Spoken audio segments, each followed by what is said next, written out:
عام انتخابات مؤخر یا چند ماہ تک ملتوی ہونے کے تاثر کے باوجود انتخابی عمل آگے بڑھ رہا ہے۔ انتخابی نشان الاٹ اور امیدواروں کی حتمی فہرست جاری ہو چکی ہے۔ سیاسی جماعتوں نے بھی امیدواروں کو پارٹی ٹکٹ جاری کر دیے ہیں۔ میاں نواز شریف، شہباز شریف، بلاول بھٹو، مولانا فضل الرحمان، سراج الحق سمیت اہم رہنما کس حلقے سے انتخابات میں حصہ لیں گے، اس کی حتمی تفصیلات سامنے آ چکی ہیں۔ اب امیدوار پارٹی ٹکٹ اور انتخابی نشان کے ساتھ اپنے حلقوں میں انتخابی مہم شروع کریں گے، اور چند روز پہلے تک جو کہا جا رہا تھا کہ انتخابی ماحول دکھائی نہیں دے رہا، امید ہے اب روایتی انتخابی ماحول بھی دیکھنے کو ملے گا۔ تاہم الیکشن کے انعقاد کے حوالے سے ابہام اب بھی برقرار ہے، اور لوگ تجسس بھری نظروں سے سوال کرتے ہیں کہ کیا انتخابات ہو جائیں گے۔ انتخابات نہ ہونے کے خدشات کی وجہ یہ ہے کہ الیکشن سے متعلق بعض امور ابھی تک عدالتوں میں چل رہے ہیں۔ الیکشن کمیشن خود مختار ادارہ ہے، اس لیے انتخابات سے متعلق تمام معاملات کمیشن میں حل ہونے چاہیے تھے، مگر الیکشن کی تاریخ کے اعلان سے لے کر سیاسی جماعتوں کے دیگر معاملات عدالتوں کے ذریعے حل ہو رہے ہیں۔ یہ عوامل کمزور جمہوری نظام کی عکاسی کرتے ہیں، جس کی ذمہ داری اہل سیاست پر عائد ہوتی ہے کہ انہوں نے جمہوری اقدار کو مضبوط کرنے کے لیے قانون سازی کیوں نہیں کی۔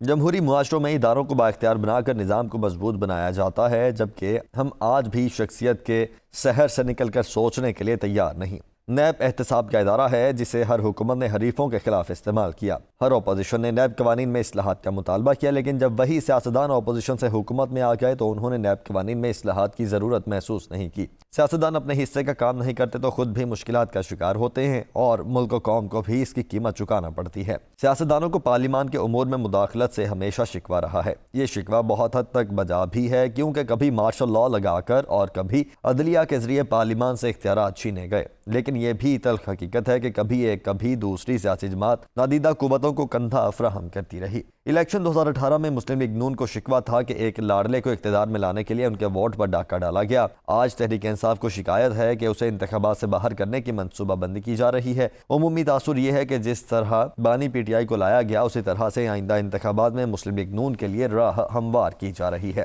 ایک ہی کہانی کو جب ہر کچھ عرصے کے بعد مینو ان دہرایا جاتا ہے تو حقیقی جمہوری اقدار کیسے مضبوط ہوگی؟ جمہوریت کا تصور عوام کی حکمرانی پر مبنی ہے، جہاں ووٹ کے ذریعے عوام اپنے نمائندوں کا انتخاب کرتے ہیں اور انہیں فیصلہ سازی کے عمل میں شامل کرتے ہیں۔ یہ تصور صرف کاغذ پر ہی خوبصورت نہیں لگتا، بلکہ اس کی حقیقی اہمیت ووٹ کے احترام اور انتخابی عمل میں رائے دہندگان کی فعال شرکت سے جھلکتی ہے۔ ووٹ عوام کو اقتدار عطا کرتا ہے، وہ اپنے ووٹ کے ذریعے فیصلہ کرتے ہیں کہ کون ان کی نمائندگی کرے گا اور ان کے مسائل کو حل کرے گا۔ یہی وہ طاقت ہے جو حکمرانوں کو عوام کے سامنے جواب دہ بناتی ہے اور انہیں عوام کی خواہشات کے مطابق کام کرنے پر مجبور کرتی ہے۔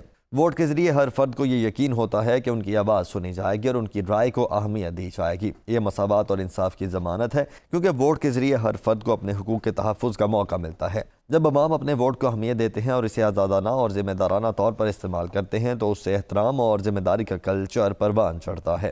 یہ کلچر ہی جمہوری نظام کی بنیاد ہے اور اسے مضبوط بناتا ہے۔ اس لیے جمہوری اقدار کے لیے آزاد اور منصفانہ انتخابات ناگزیر ہیں۔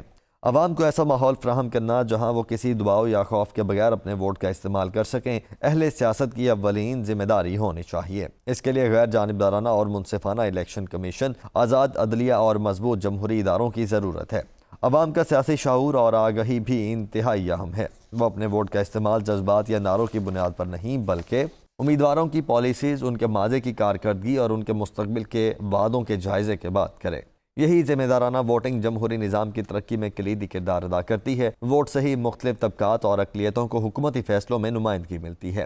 جب کوئی شخص اپنے قبیلے، طبقے یا عقیدے سے تعلق رکھنے والے فرد کو پارلیمنٹ میں دیکھتا ہے تو اس سے حکومت اور جمہوری عمل پر اس کا یقین بڑھتا ہے۔ عوام کو سمجھنا چاہیے کہ ان کا ووٹ کوئی معمولی چیز نہیں، یہ تبدیلی کا ایک طاقتور ہتھیار ہے۔ اسے ذمہ داری سے استعمال کرنا ہی جمہوری اقدار کو مضبوط اور عوام کے لیے فائدہ مند بناتا ہے۔ جب حکومتیں بار بار تبدیل ہوتی ہیں یا ملک میں سیاسی عدم استحکام ہوتا ہے تو لوگوں کا یقین جمہوری عمل پر کمزور پڑتا ہے۔ وہ سمجھنے لگتے ہیں کہ ووٹ دیا بھی تو کیا فائدہ، حکومتیں تو بدلتی ہی رہتی ہیں۔ آزاد الیکشن کمیشن اور دھاندلی سے پاک انتخابات سے ہی لوگوں کا ووٹ پر یقین بحال ہوگا۔ پاکستان کے معروضی حالات کا جائزہ لیا جائے تو اندازہ ہوگا کہ سیاسی جماعتیں اور ووٹرز قدیم سوچ پر قائم ہیں۔ سیاسی جماعتیں ٹکٹس کی تقسیم میں پرانے چہروں کو ترجیح دیتی ہیں۔ ہر پارٹی کو ٹکٹس کی تقسیم کے معاملے پر اندرونی اختلافات کا سامنا ہے۔ پارٹی ٹکٹ نہ ملنے والے امیدوار آزاد حیثیت میں انتخابات میں حصہ لینے کا اعلان کر دیتے ہیں۔ خیبر پختونخوا میں سیکیورٹی چیلنجز بھی ہیں، ایسے میں منصفانہ انتخابات کا انعقاد کسی چیلنج سے کم نہیں۔ ویسے تو ہر ہارنے والا امیدوار ہی کہتا ہے کہ دھاندلی ہوئی، تاہم ماضی میں ہونے والے انتخابات اور حالیہ انتخابات میں کئی حوالوں سے فرق ہوگا۔